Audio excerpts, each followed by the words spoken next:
একটা সাধারণ ম্যাগির রেসিপিকে একটা অসাধারণ রূপ দেওয়া যায় কি?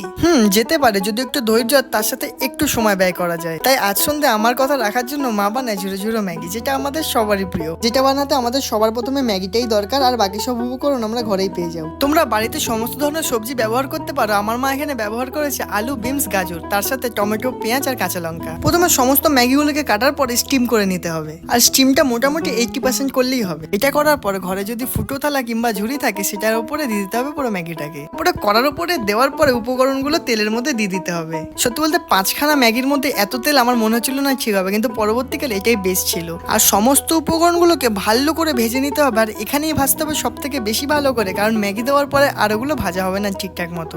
তোমরা এখানে ডিম কিংবা চিকেনও ইউজ করতে পারো। যদি চিকেন ইউজ করে তাহলে চিকেনটা আগে থেকে স্টিম করে নেবে। আর আমি এখানে ইউজ করছি ডিম, মা ইউজ করছে এখানে ডিম। আর সবকিছু ভালো করে কুকড হয়ে যাওয়ার পরে ম্যাগিটাকে আস্তে আস্তে করে দিতে হবে, একবারে পুরোটা না, আবার একবারে অল্পও না।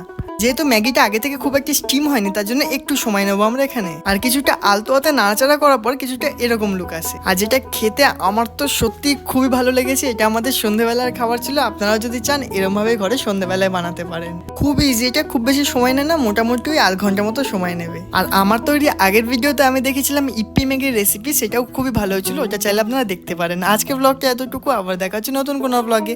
ততক্ষণ পর্যন্ত এই রেসিপিটা ট্রাই করতে একদম ভুলবেন না। আপনারা আমাকে অ্যাপ্রিসিয়েট করতে পারেন সাবস্ক্রাইবের দ্বারা।